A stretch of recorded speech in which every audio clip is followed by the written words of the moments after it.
This is TV Blackbox, bringing you the inside goss from the TV industry. Well, she was a fierce and straight-shooting housemate, but tonight Jules fell victim to the intruder curse when she was sent packing from the Big Brother house in a brutal twist. And here to break it all down with me is the woman herself. Jules, welcome to TV Blackbox. Thank you so much. What an honour. As a fellow podcaster, I understand the hustle, so it is such a pleasure. Well, we appreciate your time. I'm sure lots of people are wanting to chat to you about everything that went down tonight. But I wanted to ask, Jules, coming in as an intruder, what is your strategy? Because you're starting the game essentially on the back foot. So how do you compete with these already established relationships and alliances? Oh my goodness, on the back foot is such a nice way to put it, and such a graceful way to put it. You know what? Going in there, I thought my social game is my point of difference. It's why I'm hired for a lot of jobs. It's always I don't have many skills in life, but I know how to talk shit. Perfect. So I thought I'd have an amazing social game and all of that. And you know what? As soon as I got in there, I actually realized I was amazing at strategy. Yeah, right. And my social game paled in comparison to those big personalities inside of the house. So going in there, I thought I would just become buddies with everyone. And as you would have seen, as soon as I walked in, I was just hugged, like hugged by the OGs and brought into their camp straight away. So I had always envisioned that I would somehow fly under the radar, which in hindsight is hilarious because that is so not my personality. I'm definitely not a Brenton where I can act dumb as well. If someone says something wrong, I have to say something. I was just planning to, and I didn't want to win any challenges, but it's so crazy. Once you're in there, everything just changes. Like you're desperate to win a challenge and you actually try so hard. So everything went out the door. Yeah, right. And are you a competitive person by nature? For every tiny thing. I grew up with only brothers in a Polynesian household. You can imagine how competitive that was. So everything is either a race or a competition. And do you think if you had been there from the beginning, your approach to the game might have been slightly different? Like, did you adapt your strategies to the fact that you did come in that little bit later? Yeah, I definitely felt like I couldn't come in and be the Jules I am on the outside, which is loud and proud and in charge all the time. And my natural state of being is a leader. I feel really comfortable leading other people. I feel uncomfortable when I'm being given directions and all of that. But as an intruder, you have to take that back foot. You have to take the back seat. Otherwise, I would have been executed even faster. So yeah, if I had gone in from the start, a lot of people were comparing me and Katie Williams. I don't know if you saw it. Yes. And I think that would have been my exact same journey. Well, I think we saw that leadership side of you in the days leading up to your eviction when you set your sights on Reggie. And full disclosure, we are big fans of Reggie here at TV Blackbox. And so am I. And it was out of retaliation. Of course, so funny. Like I've done a few interviews today and everyone's like, you had it out for her. I was like, were we watching the same show? Clearly. Like it was either I put a vote on her or Dave, and Dave to me was a no-go. Like Dave to me is just the kindest man in the world. I was never going Dave. Also from a strategy point of view, having Dave in would always save my ass because yes, he's very loved as a human, but he was hated as a player. Right. So as an intruder, it's always good to keep those people in your game because people are never going to shoot at you. They're going to shoot at the person they don't like. Interesting. Everyone loves Reggie. So it was just one less shield for me. So it was definitely from a game perspective. And then that was it. And then that was over. And then that's why everyone says I was coming for her so hard. I was like, I don't think we're watching the same show. If anything, it was definitely the opposite. Yeah, well, it was interesting because even as a friend of hers, I could understand completely where you were coming from. If I was in the game, I would not want to be sitting next to Reggie at the end when it's up to the public vote. So was that frustrating and difficult, I guess, to get the other housemates to see Reggie from a different perspective? Yeah, look, and before we get into it, I am so team Reggie. And let's not get it twisted. Oh, yeah, we can definitely separate the player from the game. And I think that was one of my strengths in there, actually. I actually probably did that a bit too much because I was quite cutthroat. But yeah, look, I understand that it was moved. You couldn't make that move that early on. It would have had to be a very top 10, if not top 5 type of move. I understand that. But when you have no other option, it's eat or be eaten. Yeah. So I just wanted to plant the seed. I could literally hear them from the closet gunning for me. So then I was thinking, how can I twist it? Like, how can I spin this? And I just started to plant the seed, being like, hey guys, have we ever thought about Reggie? You know, have you ever thought about if top 3, an intruder's not going to win? Like, we don't have the backing. You guys have 4 weeks on us. This is the conversations I was having inside the house. I was like, you guys have weeks on us. We don't have the fans that you guys have. Intruders never won. But you know, if you're up against Reggie, you may as well hand over the keys to the castle now. So I was just trying to plant those seeds, obviously very unsuccessfully, but I had to do something. Oh, of course. And you actually touched on it a bit there. I find the attitude people have towards intruders really interesting, both audiences watching at home and other housemates. There seems to be this idea that because an intruder has been there for a slightly less amount of time, that they are somehow not as deserving of winning the competition. Do you find that way of thinking outdated? How do you feel about that? It is so outdated because you know what? And I used to think that way, like before becoming an intruder. It is so outdated because I tell you what, being an intruder is so hard. It's like constantly being the new person in school, and you can never shake that, and you can never get in the friendship circles, and all the jokes are going over your head. And I got in there, babe, and there's already a fucking marriage going on. Like, you know what I mean? Like, I was so on the outskirts of.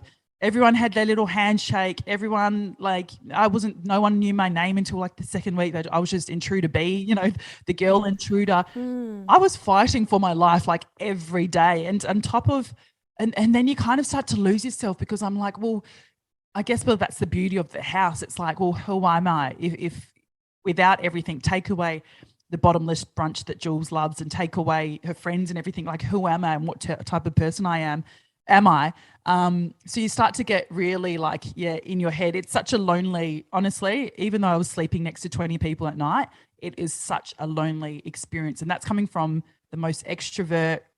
Yeah, you can chuck me anywhere and I'll make friends. And even I struggled. So I have so much love for the intruder game. And it's interesting actually to hear you talk about those emotions that you faced, because there's been some discussion this week about the mental health impacts on reality TV contestants. Domenica from Married at First Sight has come out saying that she's being treated for PTSD.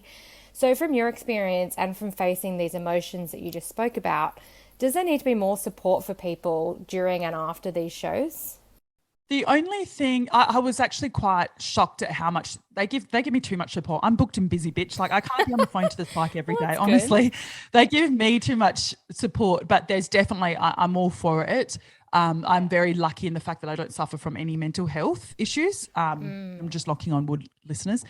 But you know what surprised me is, like, last night when I was watching it and I was watching everyone talk about behind my back and everyone, I didn't realize how, not hated, how everyone on my alliance was gunning for me. I obviously had an inkling. And, you know, I kept saying to Estelle, I think this person's out for me. I didn't realize how bad it was. And watching that by yourself was really hard. Yeah, I bet. Like, I felt really emotional. I think there needs to be a heads up on, like, you probably should watch it not by yourself, 2 glasses of red wine drunk. You know, like, there should be a, like, what you should do whilst you're watching them, because I was in this house, huge house by myself, and I was like, this is a lot for someone. It's not normal for people to talk so badly about you and you just watch it play out on a screen. No, not at all. That's not normal. So yeah, I think it's almost like we should have a rule book from actually people who have been on, not just the psych, because you know, you talk to the psych, but you're kind of like, I mean, between you and I and your listeners, like, you're kind of like, well, what do you know? You know, there almost needs to be like a Domenica come and talk to us and be like, hey guys, this is what I did. Still ended up a bit fucked up, but should help. Oh yeah, it's a unique experience for sure. And was part of that difficulty the fact, I mean, you spoke about it earlier, when you entered the house from day dot, the OG Alliance kind of swept you up into their group and then they turned on you. Was that why it was so difficult to watch as well? Yeah, and even I never ever voted against them. So I still voted Drew. Like, I was so loyal to them, well, loyal to Estelle, should I say. I always had my back up about Tim. I was like, there's something off, babe. There's something off, but that's a whole other discussion. I always had, I had their backs until the day I die. And it's so different to the real world where you just think, you're my friend, I'm your friend, we've got each other's backs, and you don't really cross that to that extent. And like I said, that's why I was so shocked watching it back, how it really did in that moment. I know it's not real, but it felt like I was truly hated by my own alliance. You kind of start to think, what the fuck was I that bad? Maybe I shouldn't have made my bed that way, or maybe I shouldn't have made my coffee that, like, it plays in your mind because you think I'm not a bad person. Like, why are these people going for me that hard? But I must have done something. But I know it's just the game, but those are the thoughts that run through your head.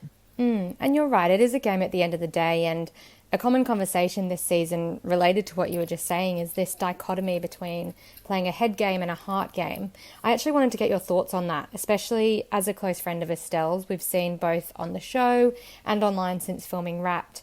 This has been a constant point of contention between Estelle and Tim especially, but also Drew to an extent.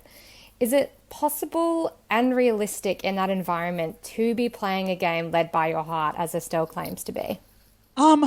Yes, Estelle definitely played with her heart. And trust me, it was almost to our demise, because when we were discussing who Estelle and I were going to put up, I was saying, Drew's got enough votes. I honestly think we should chuck up like Tully or Gabby, because it's going to put the house in a tailspin. Because if it's us three, it's an obvious choice. It's like, as long as Stella and I aren't together, that was our worst outcome. So, and she just could not do it. So she was definitely a heart player. And, sometimes we'd be talking and she'll still be hung up on the lolly situation or something. I'm like, okay, that's all fine and dandy, but they're out here making plans about your future whilst you're still living in the past. Look, I think some motives, they're obviously going to be head motives, but she's definitely a heart player more than the average person. She's not cutthroat still. So do you think some of the criticism that's been leveled against her has been unfair? Yeah, I think it's been unfair. I just think it's because people have been on the receiving end. So they're probably like, you don't have a heart. It's like, no, she has a heart, just not for you. Just not like you're not, if you're not one of her friends or anyone in that house, she would have discussions with Johnson or someone, and she would say, honestly, I'm not putting you up. And she would always keep her word to those people. It's just, I feel like the criticism that she's getting is from the people that she just wasn't as close to. And I guess that's half heart, half head. Like, that's kind of like we were all playing. So maybe it's both. Yeah. Now, obviously, this eviction was a little different than usual, with Brenton and Tim holding all the power. When that twist was revealed and it was between you and Drew, you must have known you were in trouble, right? 100%. Oh my gosh. As soon as Sonia, it stopped, I was like, please no, please no, please. So as soon as we walked into that room and they still weren't with us, I was I was like, I am done. Just pull up the car now, please. Because I had just listened to Tim for the last 24 hours drag me through the mud and, say, rally, do his Tim thing. So, and then next to his best friend, Drew, I had no chance. And with Brenton, obviously we had made I won't put up you if you don't put up me, little intruder, cute little pact. But he was so, I just understand the magic that Tim has over people. And I knew that I didn't stand a chance, no.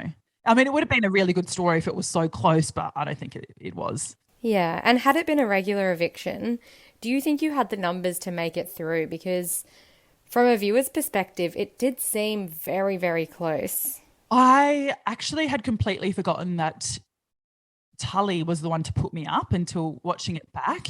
So I had always thought that it was so close and it could go either way, but it was always going to come down to a few swing votes. And Tully was one of those swing votes. So I've calculated it now, and I still think I would have gone home. Yep. But yes, I agree. I think it would have been so close because Gully, actually that's a good way. Gabby and Tully, they were always kind of in between and flipping and flopping, but they were so under Drew's thumb that I would have been stuffed. Yeah. Well, we're approaching the pointy end of the competition. We're just a few weeks away from the finale. I think I know the answer, but I have to ask, who would you like to see take it out? Obviously, my girl Stell. If there is no one else, and the listeners can all agree, love her or hate her, there is no one else in that house who has had to fight every day true. Because the newbies have been coming for her since she opened her mouth, it seems. My girl Stell, I would love a huge feminist, so I'd love a girl to take it out. I'd love Alicia to take it out. Yeah, she's great. She's a little terrier as well. So either one of those gals. Yeah, well, I can't wait to see what happens. Big Brother continues Monday to Wednesday next week on 7 and 7 Plus. And be sure to come back to TV Blackbox for interviews with all of the evicted housemates. Jules, thank you so much for joining me and well done on a great game. Thank you so much. I love your jumper, by the way. Thank you.